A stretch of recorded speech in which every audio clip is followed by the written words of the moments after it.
எடுத்துக்கிறோம். ரோமர் 8ஆம் அதிகாரம் அதனுடைய 6வது வசனம். ரோமர் 8ஆம் அதிகாரம் அதனுடைய 6வது வசனம். மாம்ச சிந்தை மரணம், மாம்ச சிந்தை மரணம், ஆவின் சிந்தையோ ஜீவனும் சமாதானமுமா. ஹல்லேலூயா. இந்த வாரம் ஆவியானவர் பேசுற வார்த்தை ஆவின் சிந்தையோ ஜீவனும் சமாதானமும். சரி சொல்லுங்க. ஆவின் சிந்தையோ ஜீவனும் சமாதானமும். ஹல்லேலூயா. ரோமர் 8ஆம் அதிகாரம் 7வது வசனம். எப்படி என்றால் மாம்ச சிந்தை தேவனுக்கு விரோதமான பகை. மாம்ச சிந்தை தேவனுக்கு விரோதமான பகை. அது தேவனுடைய நியாய பிரமாணத்துக்கு கீழ்ப்படிய கூடாமலும் இருக்கிறது. அப்ப மாம்ச சிந்தை என்ன உண்டாகிறதுனா மரணம் உண்டாகிறது. ஹல்லேலூயா. அந்த மாம்ச சிந்தையினால ரெண்டு விதமான காரியம் நம்ம வாழ்க்கையில நடக்கிறது. மாம்ச சிந்தை மரணம். அந்த மாம்ச சிந்தையினால நம்ம வாழ்க்கையில ரெண்டு விதமான காரியம் நடக்கிறது. திரும்ப ரோமர் 8ஆம் அதிகாரம் 7வது வசனத்தை வாசிக்கலாமே. எப்படி என்றால் மாம்ச சிந்தை தேவனுக்கு விரோதமான பகை. உண்டாகிறது. அதாவது மாம்ச சிந்தை நடக்கிற காரியம் தேவனுக்கு நமக்கு உண்டாகிறத பகை உண்டாகிறது. ஹல்லேலூயா. மாம்ச சிந்தை தேவனுக்கு பகை. ஹல்லேலூயா. அடுத்து அது தேவனுடைய நியாய பிரமாணத்துக்கு கீழ்ப்படிய கூடாமலும் இருக்கிறது. 8வது வசனம். மாம்சத்துக்குட்பட்டவர்கள் தேவனுக்கு பிரியமாய் இருக்க மாட்டார்கள். முதலாவது பார்த்தோம் தேவனுக்கு நம்ம மாம்ச சிந்தையில பகை உண்டாகிறது. இரண்டாவது தேவனுக்கு நம்ம பிரியமா இருக்க மாட்டோம். ஹல்லேலூயா. ஹல்லேலூயா. மாம்ச சிந்தை மரணம் உண்டாகிறது.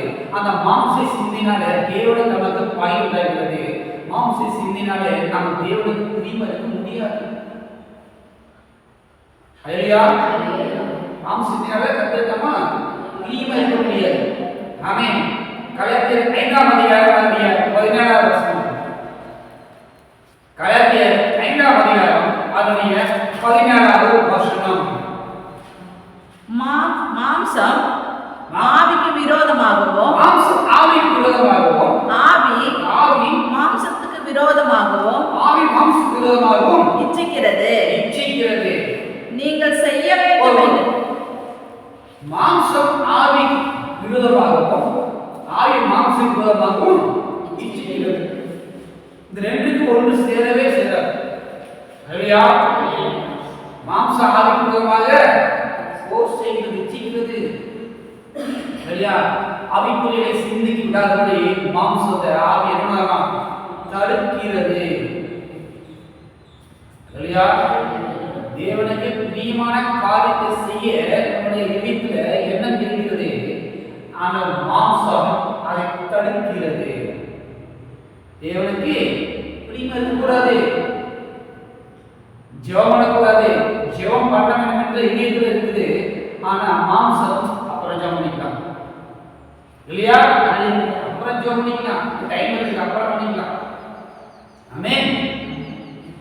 ஆராதனைக்கு நேரத்துல வரும்னு மனதில் இருக்குது, ஆனா மாம்சம் ஒரு பாட்டு முடிக்கணும் அப்புறம் போகலாம், டைம் இருக்கு, 2 பாட்டு முடிக்கணும், செய்திக்கு போய்க்கலாம், ஒன்றும் பிரச்சனை இல்லை. மாம்சம் தடுக்கிறது.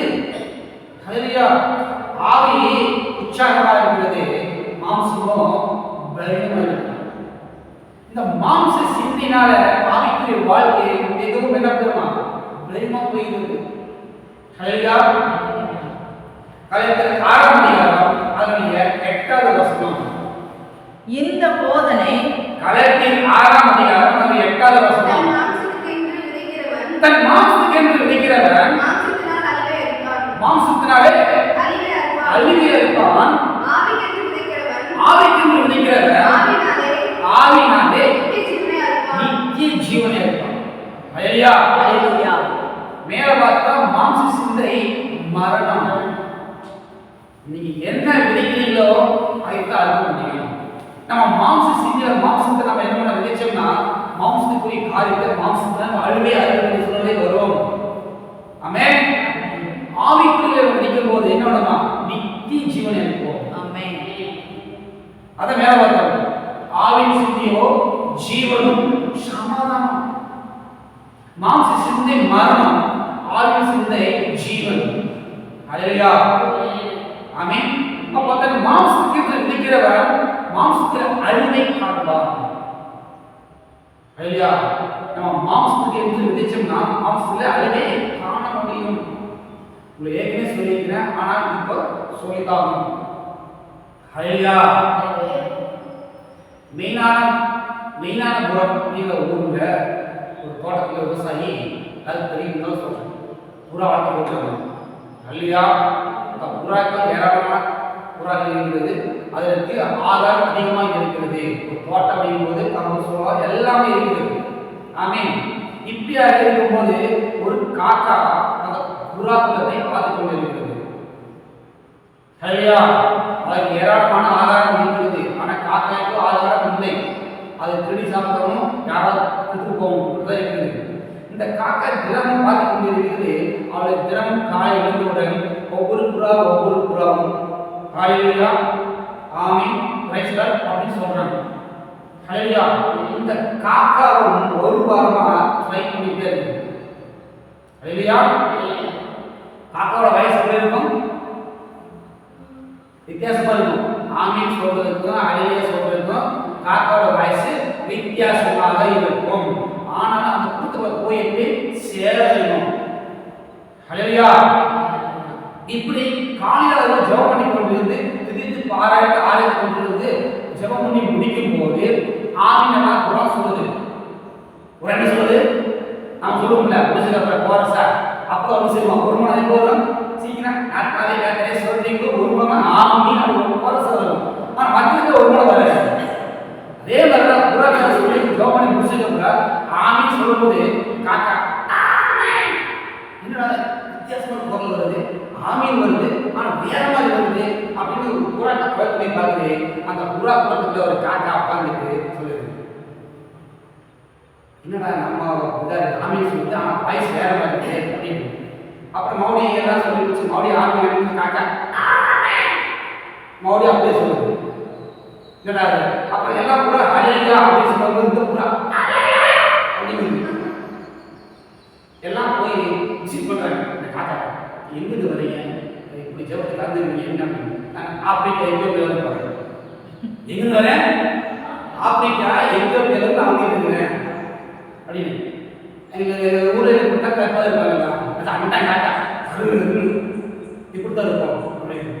எங்கள் ட்ராவல் பண்ணுறோம் நாங்கள் ஒன்று செலுத்தணும் சரி அப்படின்னு ஒன்று செலுத்திட்டாங்க. ஒன்று சேர்த்துனா புறாக்கள் கூட இருந்து டெய்லி அதுக்கு என்ன கம்பு சோளம் விதமான ஆதாரம் கொடுக்குறாங்க. இது ஒரு மாதமாக போய்கொண்டே இருக்கிறது இல்லையா? இது புறா காக்கா கதையாக இருந்தாலும் சொல்றதான வார்த்தை ஆவிக்குரிய வார்த்தை சிந்திச்சு கொள்ளுங்க. ஆமென். இப்படியே போய்கொண்டு இருக்கும்போது புறா என்னங்க ஆவிக்குரிய காரியத்தை சிந்திச்சு தேவனும் பாடி பாடி ஆவிக்குரிய காரியத்தை வீசிக்கொண்டு இருக்குது. இந்த காக்காயும் ஆவிக்குரியமாகவே நடிச்சுட்டு அந்த கூட்டத்துக்குள்ள இருக்கிறது. ஒரு நாள் இந்த புறாக்குள் பக்கத்துல நல்ல பெரிய எலி வந்து சாப்பிட்டு இல்லையா? அந்த ஆகாரத்தை சாப்பிட்டு கொண்டிருக்கும் போது தோட்டக்கார அந்த எலியை அடிச்சு தூக்கி போடாச்சு. அந்த சரி புறாக்குள் இருக்குது அடிச்சு வெளியே போடாச்சு. அப்ப எல்லா கண்களுக்கு முன்பாக அந்த எலி செத்த இது அங்கே இருக்குது. இது காக்கா பார்க்கிறது. அல்லேலூயா. புறா மாம்சம் திங்கிறது. ஆமென். புறா மாம்சம் சாப்பிடாது. ஆனா காக்கா எலி பார்த்தோன்னே ஒரு மாசமா நல்ல ட்ரையா இருந்த பசியா இருந்த நமக்கு மாம்சம் கிடைச்சிருக்கு. எத்தனை நாள் ஆச்சு இந்த மாம்சம் சாப்பிட்டு இந்த பாரு ரொம்ப ருசி இருக்குது அப்படின்னு இந்த இஸ்ரவேல் ஜனங்கள் கூட்டுறும் போது அவங்க மக்கள் மாம்சம் வேணும், இறைச்சி வேணும், இறைச்சி வேணும். தேவன் என்ன பரிச்சை பார்த்தாரு. இறைச்சி கிடைக்குமா அப்படின்னு இந்த காக்கை கிடைச்சிருச்சு. ஹல்லேலூயா. இந்த ஒரு மாசமா அந்த காக்கா புறாக்களோடு சேர்ந்து ஆவிக்குரிய வாழ்க்கையில வாழ்ந்து கொண்டிருக்கும்போது திடீர் ஒரு தன் மாம்சம் வெளிப்பட்டது. ஹல்லேலூயா. அந்த ஒரு மாசமாக அந்த காக்கா அந்த புறாக்களோட ஆவியும் சுதந்திரமும் ஹல்லேலூயா சொல்லி சொல்லி இருக்கிற நாட்கள ஒரு நாள் எல்லா புறாக்களுக்கு மத்தியில் வெளியே பார்த்து அப்படின்னு சொல்லி ஓடி போய் வெளியே தூக்கி போச்சு. அப்போ அந்த புறாக்கள் சொல்லுச்சுன்னா இத்தனை நாள் நம்ம ஏமாத்திட்டு காக்கா புறா இல்லை, நம்ம இடம் இல்லை அப்படின்னு. ஹல்லேலூயா. நம்ம இடம் இப்படித்தான் நம்மளோட வாழ்க்கையில கிறிஸ்துவுக்குள்ளாக நாம ஆவிக்குள் என்று நம்மை ஏமாத்திட்டு இயேசு கிறிஸ்து ஏமாத்திட்டு இருக்கோம். ஹல்லேலூயா. நம்ம ஆவிக்குரியமா கிரைஸ்டர் சிஸ்டர் கிரைஸ்டர் பிரதர் சர்ச்சுக்கு வந்தா ஆளுங்க வந்து வெளியே போனோம்னா மாம்ச சிந்தை மாம்சத்துக்குள்ளாக மாறி அடிக்கிறோம். ஆமென். நம்ம காக்காய் புறாவா புறா சொல்லலாமே சொல்லாமே புறாவா அதே மாதிரி இருக்கா? அதே சொல்லுமே. ஆமென். காக்காவை இருக்கக்கூடாது. இல்லையா? காக்காவை இருந்தீங்க நரிக்கிற வேணுமா சுட்டு போடுவோம். நான் சொல்றது சாத்தானை நரிக்கிறவன் சுட்டு விடுவாங்களே. ஆமென். நீங்க ஆவிக்குரிய புறாவாக இருக்க வேண்டும். ஹல்லேலூயா. நீங்க ஆவிக்குரிய புறாவாக இருக்கணும், காக்காவாக இருக்கக்கூடாது. மாம்சம் வெளிப்படுச்சுல அடக்கி வச்சிருந்த ஒரு மாசம் அடக்கி வச்சிருந்த மாம்சம் தன் மாம்சம் பார்த்தோன்னே வெளி வந்துருக்கு. நாம அப்படி இருக்கக்கூடாது. நம்ம ஆவிக்குரிய மாம்ச சிந்தை நமக்கு வரக்கூடாது. மாம்ச சிந்தை மரணம். ஹல்லேலூயா.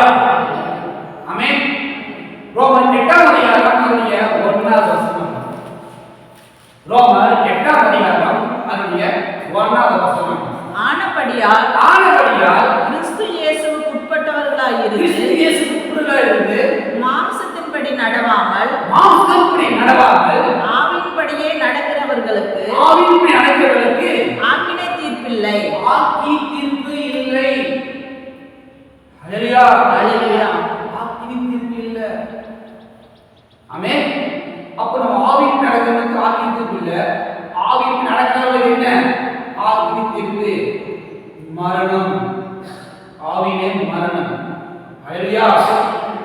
கலாத்தியர் 5ஆம் அதிகாரம் 19வது வசனத்திலிருந்து 21வது வசனம் வரைக்கும் நம்ம மாம்சம் எப்படி காக்காய்க்கு மாம்சம் வெளிப்பட்டதோ சில நேரத்தில் நம்முடைய மாம்சத்துல சில காரியங்களாக வெளிப்படுகிறது. அதுக்கு வாழ்ந்து கொண்டு இருக்கிறோம். கலாத்தியர் 5ஆம் அதிகாரம் 19வது வசனத்திலிருந்து 21வது வசனம். மாம்சத்தின் கிரியைகள் வெளிரங்கமாய் இருக்கின்றன. போது பாருங்க, காக்கை எப்படி இருக்கு? மாம்ச கிரிகள் வெளியே வந்துருச்சு. காக்கைக்கு மட்டும் இல்ல, நமக்கும் தான் மாம்ச கிரிகள் வெளிரங்கமாய் இருக்குது. அடுத்தது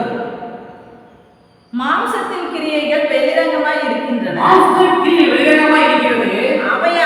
அவையாவன விபச்சாரம், வேசித்தனம், அசுத்தம், காமவிகாரம், விக்கிரகாராதனை, பில்லிசூனியம், பகைகள், விரோதங்கள், வைராக்கியங்கள், கோபங்கள், சண்டைகள், பிரிவினைகள், மார்க்கபேதங்கள், பொறாமைகள், கொலைகள், வெறிகள், களியாட்டங்கள் முதலானவைகளை இப்படிப்பட்டவைகளை செய்கிறவர்கள் தேவனுடைய ராஜ்யத்தை சுதந்திரிப்பதில்லை என்று முன்னே நான் சொன்னது போல இப்பொழுதும் உங்களுக்கு சொல்லுகிறேன். ஆமென். ஹல்லேலூயா. ஆவியானவர் இப்பொழுது உங்களுக்கு சொல்கிறார். ஆமென். முன்னே சொன்னது போல ஆவியானவர் இப்பொழுது இந்த நேரத்தில் உங்களுக்கு சொல்லுகிறார். ஆமென்.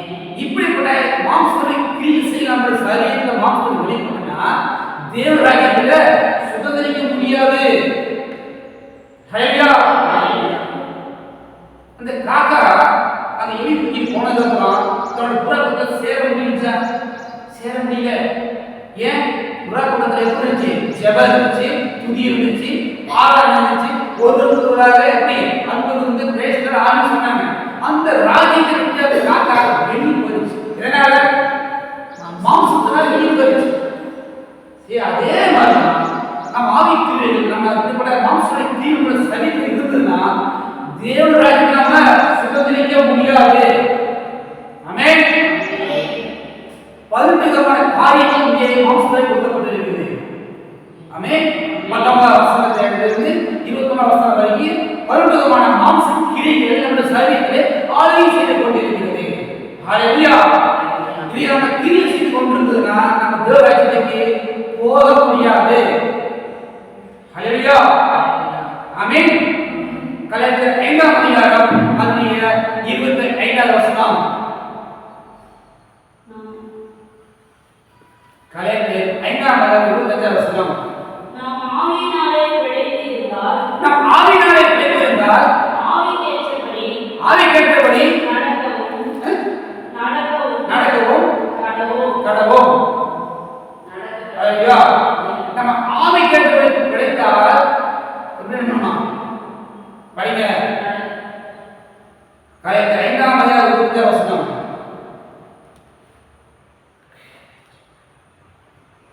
நாம் ஆவியினாலே பிழைத்திருந்தால் ஆவிக்கேற்றபடி நடக்கவும் கடவோம். சரியா? நம்ம ஆவியினாலே பிழைச்சிருந்தோம்னா ஆவிக்கேற்றபடி நாம நடப்போம். ஹல்லேலூயா. ஆமென். கலாத்தியர் 5ஆம் அதிகாரம் 25வது வசனம். நாம் ஆவியினாலே பிழைத்திருந்தால் படிங்க. நாம்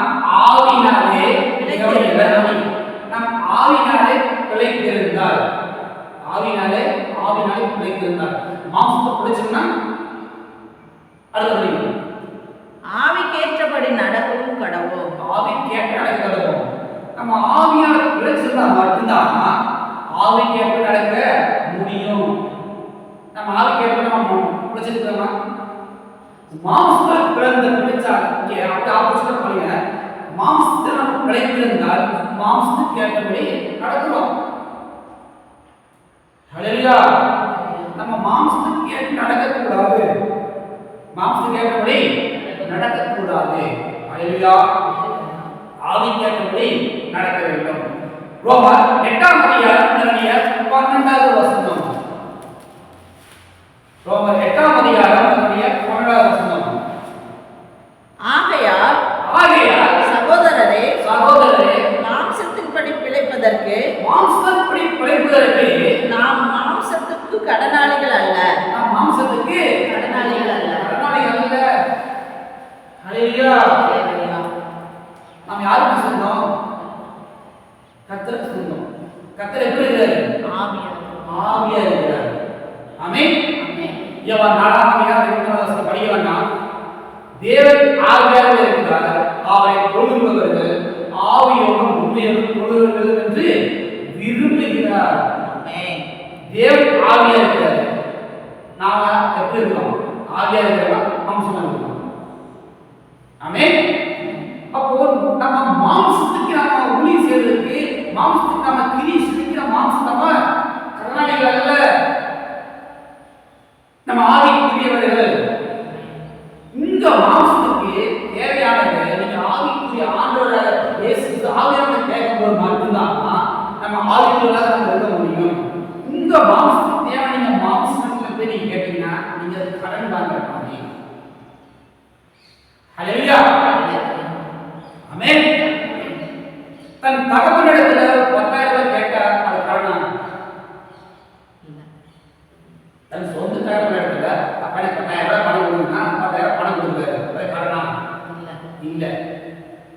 அதே அந்த மகன் வேற ஒரு பக்கத்துக்கு ஆளு போய் 10,000 கொடுன்னு கேட்டா அது என்ன? கடன். இப்ப புரிஞ்சுதா? நீங்க மாம்சத்துல பிழைப்பதற்கு நீங்க என்ன மாம்சத்துக்கு கடனாளி அல்ல. அப்படியே நீங்க மாம்சத்துக்கு கடனாளி ஆகணும். மாம்சத்துக்கு நீங்க ஆவிக்குரியவர்கள், ஆவிக்குரிய என்ன சிந்திக்கணும். நீங்க ஆவிக்குரியவர்கள் அருமையா இருக்கணும், மாம்சத்துக்கு நீங்க அருமையா இல்ல. ஆமென். ஒருவன் எதற்கு ஜெயிக்கப்பட்டாலும் அதுக்கு அடிமையா இருக்கிறான். நீங்க ஆவிக்குரிய காரியத்தை, ஆவிக்குரிய வாழ்க்கையை ஜெயிச்சீங்கன்னா நீங்க ஆவிக்குரிய காரியத்துக்கு அடிமையா இருக்கீங்க.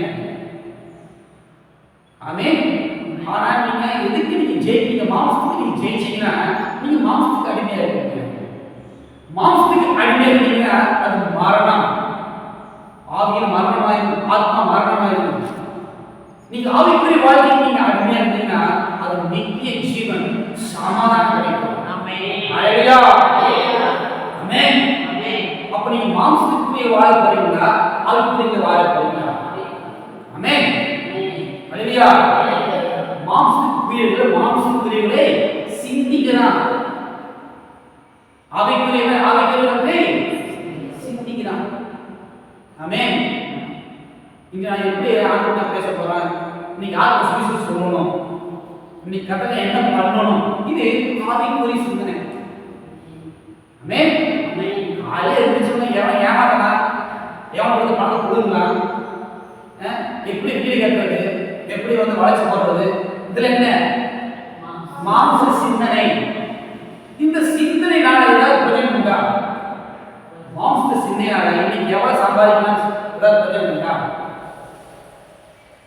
ஒரு நாளைக்கு 10,000 ரூபாய் போடுங்க, ஒரு நாள் இருக்கு, அதுக்கப்புறம் நித்தியமா இருக்கிற பணம் இல்ல. இதே நம்ம ஆவிக்குரிய சிந்திச்சு பாருங்க. ஒரு பிள்ளைக்கு ஒரு திருக்குறள் சொல்லணும், சுவிசேஷம் சொல்லணும்னா என்ன பண்ணீங்க? ஆவிக்குரிய சுவிசேஷம் சொல்லும் போது அந்த ஆத்மா ரட்சிக்கப்படும். அதனால உங்களுக்கு என்ன ஆகும்னா, உங்களுக்கு என்ன கிடைக்கும்? சுவிசேஷம் சொல்லணும்னா உங்களுக்கு தேவன் சமூகத்துல கிரீடம் கிடைக்கும். ஹல்லேலூயா. அப்ப மாம்ச சிந்தையினால நமக்கு ஒன்றுமே இல்லை. ஆமென். மாம்ச சிந்தை நமக்கு ஒன்றுமே இல்லை. மாம்சம் நமக்கு ஒன்றுக்கும் உதவாது. கர்த்தருடைய வரியில நம்ம அப்படியே போயிடுமா? கர்த்தருடைய வரியில அப்படியே உள்ளுக்குள்ள சுடிதார் போட்டு அப்படியே போட்டு அப்படியே ஸ்கர்ட் போட்டு அப்படியே சேர்ந்து அப்படியே போடுமா? ஆவி மட்டும்தான் போகும், ஆத்மா மட்டும்தான் போகும். அப்ப மாம்சம் என்ன பண்ணும்? ஒன்றுக்கு உதவாது. ஆவி கொட்டி போச்சுடுவாங்க, அவ்வளோ ஒன்றுக்கு மாம்சம் ஒன்றுக்கு உதவாது. மாம்சம் ஒன்றுக்கு உதவாது. அதுக்கு மாம்ச சிந்தை ஒன்றுக்கு உதவாது. மாம்ச சிந்தை வீண். சரியா? நம்ம மாம்சத்துக்குள்ள இருக்கோம்னா நம்ம மாம்சம் ஒன்றுக்கு உதவாதபடி மண்ணில் உடைக்கப்படும்.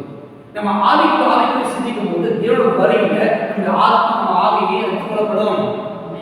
ஆமென். ஹல்லேலூயா. எல்லாம் பார்த்தாச்சு. ஆவி சிந்தை எப்போ வரும்? ஆவி சிந்தை சொல்லிட்டு ஆவி சிந்தை எப்போ வரும்? அப்படி என்ன பண்ணுறது? என்ன அப்படி ஆவி சிந்தை அதுக்கே கிடைக்க மாட்டேங்க, எங்க வாங்கணும் அப்படியா? ஆவி சிந்தை எப்போ வரும்? அந்த ஆவி சிந்தை வருவதற்கு முன்பாக நாம என்ன செய்ய வேண்டும் என்று ஒரு 3 காரியம் இருக்கிறது. சரியா? ஆவியானவர் எனக்கு கொடுத்த வாழ்க்கைக்காக 3 காரியம் இருக்குது. இந்த 3 காரியத்தை செய்த பிறகு நமக்கு என்ன வரும்? வரும் ஆவியின் சுகம். ஹalleluya, ஆமென். ரோமர் 8ஆம் அதிகாரம் 13வது வசனம். ரோமர் 8ஆம் அதிகாரம் 13வது வசனம்.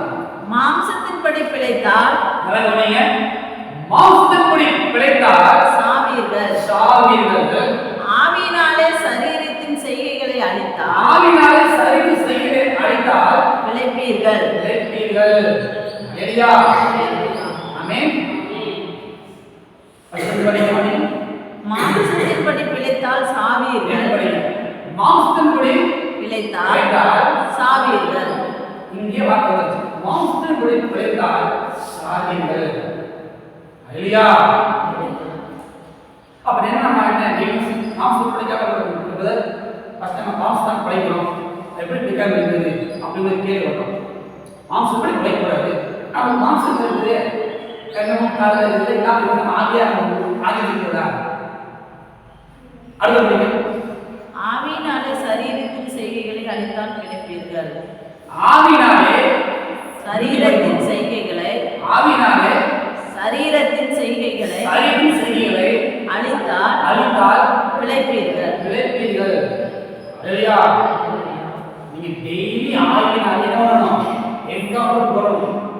என்கவுண்டர் அதான் என்கவுண்டர். நீ ஒவ்வொரு நாளும் காலை எழுந்து நைட் படுக்கிறது வரைக்கும் என்ன பண்ணணுமா? ஒவ்வொரு நாளும் ஆவியினாலே உங்க மாம்சத்தை செய்யணுமா? அழிக்கணும். இல்லையா? பயிர் வளர்கிற போது இப்படிப்பட்ட ஆள் பார்த்தீங்கன்னா களை இருக்கும். அப்படியே விட்டுறீங்களா களைய? என்ன பண்ணுவோம்? பால்ல விட்டு களைக்கு களை பிடிக்கி கொண்டு விட்டு உரம் போடுவோம். ஏன் களை போட்டுதான் விட்டுறாரு? என்ன பண்ணுவோம்? அந்த பயிருக்கு சத்தையெல்லாம் அந்த களையை புரிஞ்சு கொண்டு பயிரோடமா மக்கி போய்விடும். பயிருக்கு பலன் கிடைக்காது. அதே மாதிரிதான் ஒரு சரீரத்துல உங்க மாம்சத்துல ஆவிக்குரிய இல்லாம மாம்சம் கீழே அப்படியே வளர்ந்து வந்ததுன்னா இந்த ஆவிக்குரிய ஆசீர்வாதத்தை இது எடுத்துக்கும். ஆமென். எப்படி பயிர் படரா போகுதோ அப்படி ஆவிக்குரிய வாழ்க்கை படரா போயிருக்கு. ஆமென். நெல் பார்த்தீங்கன்னா நீர் நல்லா குழுகுன்னு வளர்ந்துருக்கும். ஆனா பயிர் எப்படி பார்த்தீங்கன்னா உள்ள ஒண்ணுமே இருக்காது. தூரத்துல பார்ப்போம் அப்படியே எவ்வளவு வளர்ந்துருக்குது அப்படியே. ஆனா பக்கம் பாருங்க, நெத்திலே பாருங்க, உள்ள அதெல்லாம் இருக்கும், உள்ள ஒண்ணுமே இருக்காது. அந்த மாதிரிதான் ஏமாறக்கூடாது. நானும் ஆளுக்கு போறேன், ஜோம் பண்றேன், தஸ்மா கொடுக்குறேன், காணி கொடுக்குறேன், நல்லா படிக்கிறேன், ஏமாறாதீங்க. இல்லையா? ஏமாறாதீங்க. இல்லையா? உங்களுக்கு இருக்கிற மாம்ச கிரிகளை ஒவ்வொரு நாளும் ஆவியினாலே அதை அழிக்க வேண்டும். ஆமென். மாம்சத்தில் எந்த இருக்கணுமா? ஆவியினாலே ஒவ்வொரு நாளும் அழிக்க வேண்டும். ஹalleluya. சரி, ஒரு நாள் தான் பயிர் நாள் எல்லாம் களை பிடிங்கியாச்சு. அப்பா எல்லாம் களை பிடிங்கியாச்சு, போதும் அறுக்கிற வரைக்கும் வெட்டியே பார்க்கக்கூடாது. அப்படியா? எத்தனை நாள் களை பிடிக்க வேண்டும்? பயிர் அறுக்கிற வரைக்கும் களை பிடிக்கணும். வந்துட்டு இருக்கும். அது களை பிடிக்கணும். திரும்ப ஒரு வாரம் கழிச்சு பாருங்க, திரும்ப வளர்ந்துடும். ஹalleluya. அதனாலதான் எல்லாரும் ஆண்கள் விட்டு களை பிடிக்க கொண்டிருக்கிறார்கள். நம்ம ஒரு நாள் விட்டு அப்படியே தூக்கி போட சொல்ல முடியாது. ஒவ்வொரு நாளும் தேவன் வருகிற வரைக்கும் இந்த வேணுமா மாம்சத்தை ஆளாலே அழிச்சு கொண்டே இருக்கும். ஹalleluya. அழிச்சு கொண்டே இருக்கும். ஆமென். மைண்ட் இந்த மாம்ச சிந்தை எங்க இருக்காது? மைண்ட் இருக்காது. இந்த மாம்ச சிந்தை தேவனுக்கு தூரமானதாக தேவனுடைய காரியத்தை நம்ம என்ன பண்ணணுமா? நினைச்சு பார்க்க கூடாது. இதோட காரியம் நடக்க கூடாது. மாம்சத்தை தடை பண்ணுகிறது. இந்த மாம்ச சிந்தை மாற்றி ஆவிக்குரிய சிந்தனை நமக்கு வரணும். அப்படி ஆவிக்குரிய சிந்தனை வந்தாதான் ஜீவனும் சமாதானம். ஏன் ஜீவன் இல்லை? விடுதலை இல்லை. அப்படியா? ஆவிக்குரிய ஜீவன் இல்ல? இல்ல. மாம்சத்தோட போகலாம் வரும். ஆனா ஆவிக்குரிய ஜீவன் இருக்குதா? சமாதானம் இருக்குதா? இல்ல. ஏன் இல்ல? நம்மளோட மாம்ச சிந்தையினால இது ரெண்டுமே இல்லாம போகுது. அப்புறம் மாம்ச சிந்தை மைண்டு சேஞ்ச் ஆகணும். அப்படி சேஞ்ச் ஆகணும்னா ஆவிக்குரிய சிந்தை வரணும். எப்ப மதியம் வரைக்கும் ஆவிக்குரிய சிந்தை தான் போதுமா? ஒரு நேரத்துக்கு ஆவிக்குரிய சிந்தை, மற்ற நேரம் தான் மாம்ச சிந்தை. அப்படியா? எப்பவுமே மாம்ச சிந்தை வச்சுக்க முடியுமா? முடியாது. தலையாட்ட முடியாது. ஆமென். மாம்ச சிந்தை 24 hours இல்லாம செய்யலாம். ஆவிக்குரிய சிந்தை 24 hours வச்சுக்கணும். ஆமென். சரியா? புரியுதா?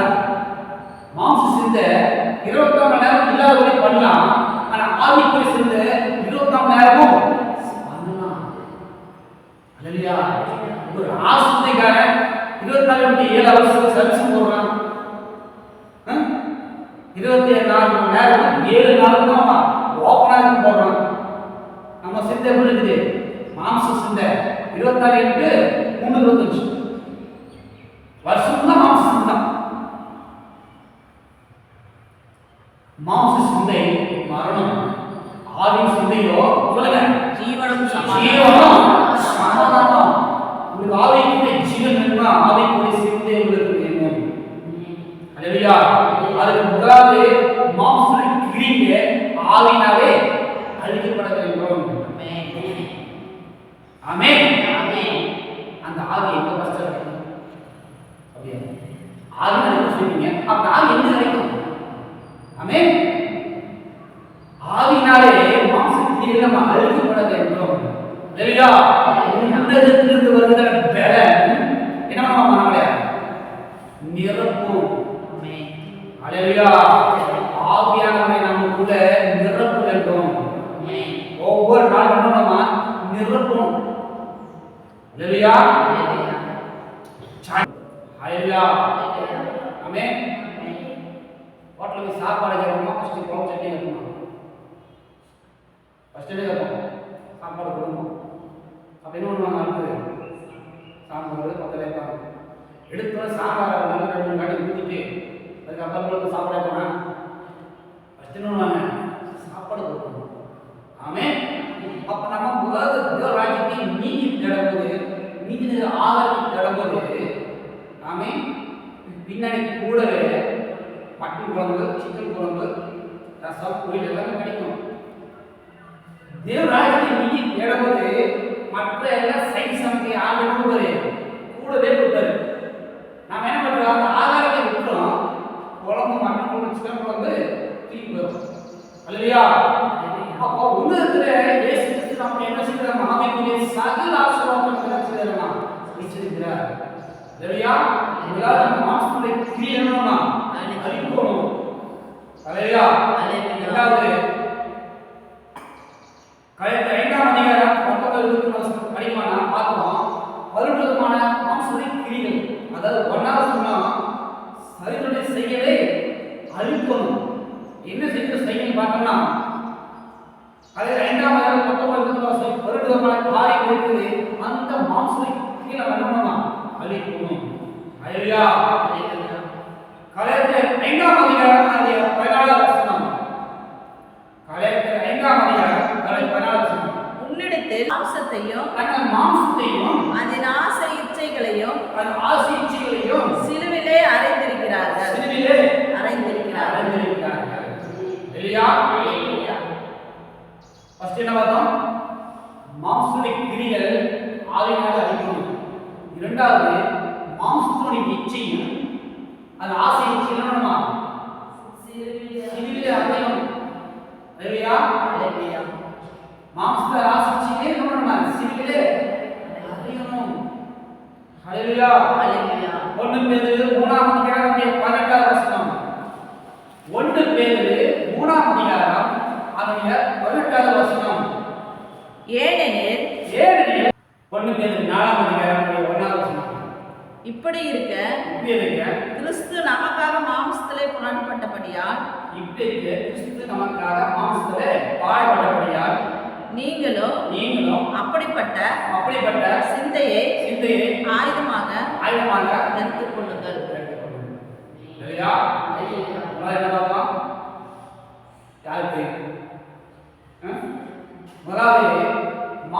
இப்படி செய்யலைன்னா நம்ம ஆவினாலே அழிக்கணும். ரெண்டாவது மாம்சத்தினால் ஆசையிலும் சிலுவையிலே அறைய வேண்டும். மூன்றாவது இப்படி இருக்க கிறிஸ்து நமக்காக பாருங்க, கிறிஸ்து நமக்காக மாம்சத்திலே பாடுபட்டபடியால் நீங்களும் அப்படிப்பட்ட சிந்தையை ஆயுதமாக தரித்துக் கொள்ளுங்கள். மாம்ச சிந்தை மரணம். கிறிஸ்து நமக்காக மாம்சம் பாடுபட்ட அந்த சிந்தையை கிறிஸ்து நம்ம மாம்சம் பாடுபட்டது அந்த சிந்தை நம்ம ஆயுதமாக தரித்துக் கொள்ளும். சரியா? அப்ப மாம்சத்தால் பாடுபட்டாங்க, நாமே பாடுபட மாட்டேங்கிறோம். இப்படி பாடுபடுறது மாம்சத்துல அப்படின்னா ஒன்று செய்யக்கூடாத இருந்த மாம்சத்துல செய்ய தூண்டும். செய்யலாம், போகலாம், பார்க்கலாம், போகலாம், பார்த்து போகலாம், அந்த ஓலைக்கு போகலாம், மாம்சத்தை தூண்டும். அது பாடு. ஆவிக்குரியர்கள் போகலாமா ஆலோசனை பண்ணேன், போகக்கூட போகக்கூடாது. ஆனால் ரெண்டு இல்லாத கேட்டாங்க யோசிப்பாரு, போகலாமா வேண்டாம், இதுக்கெல்லாம் செய்யலாமா அப்படி. அதெல்லாம் அது பாடு, உள்ளுக்குள்ள வேலை. போகலாம், அது போகலாம், அது போகலாம் இல்லாமல் இன்னும் அந்த சிந்தை அது பாடுபடணும். ஆவிக்குரிய காரியத்திற்காக மாம்சம் பாடுபட வேண்டும். இல்லையா? மாம்சம் அப்பதான் இச்சிக்கும், செய்யலாம் செய்யலாம். ஆனா அது பாடுபடும் போது கிறிஸ்து சிலுவையில் பாடுபட்டாரே யாருக்காக? நமக்காக. அந்த சிந்தனை நமக்கு என்னன்னா ஆயுதமாக பெற்றுக்கொண்டோம்னா மாம்சத்தை தூண்டாலும் செய்யலாம். இல்லையா? ஆமென். இல்லையா?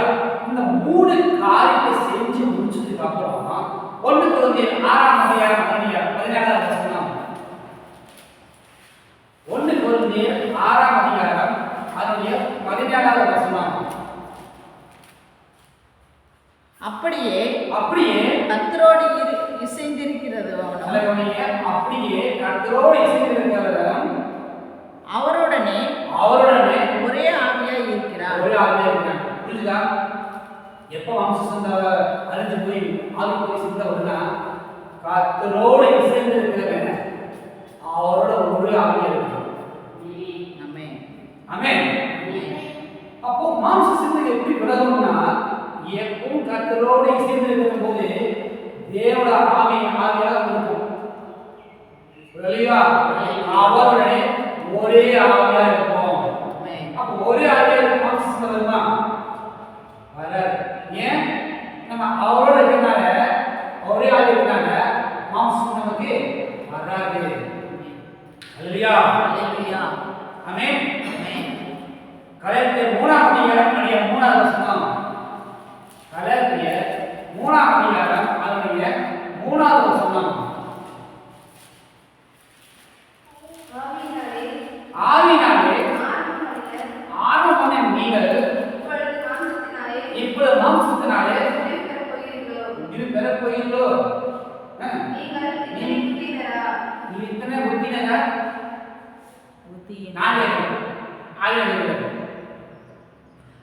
ஆவியினாலே ஆரம்பமான நீங்கள் ஸ்டார்டிங்ல அப்படியே பரபரப்பா இருக்கும். சர்ச்சைக்கு வர்றது என்ன 7 மணிக்கு அப்படின்னா 6 மணிக்கு உட்காந்துருக்குது.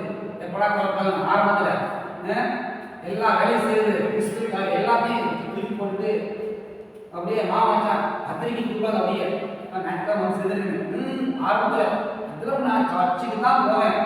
அதுல ஆரம்பத்துல அப்படிலாம் செஞ்சுட்டு ஆவின நீங்க இப்பொழுது மாம்சத்துல என்ன போறீங்க? முடிவு செய்ய போறீங்க. ஆரம்பத்துல ஆவிய வயதாக வந்துட்டு போக போக போக மாம்சத்துக்கு மேல என்ன முடிவு செய்ய போறீங்க. அந்த முடிவு என்ன? மரணம். ஆவிக்குரிய மரணம். அப்ப நீங்க இப்படி இத்தனை புத்தினதா நான் கேட்கிறேன். அது இல்லையா?